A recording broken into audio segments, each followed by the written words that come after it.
তারকাখচিত বলিউডে মাঝে মাঝে এমন কিছু নাম উঠে আসে যারা একেবারে প্রথম ছবিতেই নজর কেড়ে নেয়। এবার সেই তালিকায় নাম লেখালেন আহান পান্ডে। বলিউড অভিনেতা চাঙ্কি পান্ডের ভাইপো এবং অনন্যা পান্ডের খুড়তুতো ভাই এই নবাগত।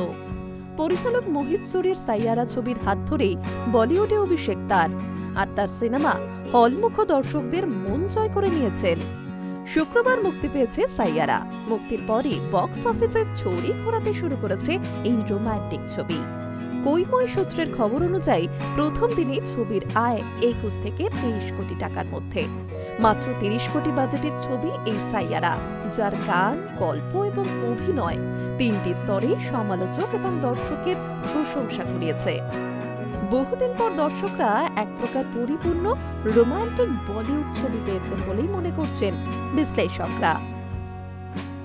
2025 সালে মুক্তিপ্রাপ্ত সিনেমাগুলির মধ্যে উদ্বোধনী আয়ের নিরিখে সাইয়ারা রয়েছে চতুর্থ স্থানে, শীর্ষে রয়েছে ছাবা, তারপরে রয়েছে সলমান খানের সিকান্দার এবং তৃতীয় স্থানে হাউসফুল 5। সাইয়ারার ঠিক পরে রয়েছে অজয় দেবগনের রেড 2, আর ষষ্ঠ স্থানে স্কাই ফোর্স। এরপরে আরো অনেক ছবির নাম রয়েছে বক্স অফিস কালেকশনে। তবে চমক এখানে, বড় বড় তারকাদের ছবিকে পেছনে ফেলে দিয়েছেন অভিষেক ছবি সাইয়ারা। আহান পান্ডের প্রথম সিনেমা মুক্তির দিনেই হারিয়ে দিয়েছে অক্ষয়, সানি, আমির এবং অজয়ের মতো প্রথম সারির অভিনেতার সাম্প্রতিক ছবিগুলিকে। তবে এখনো পর্যন্ত বলিউডের সর্বকালের সেরা ওপেনিং ছবির তালিকায় সাইয়ারার স্থান হয়নি।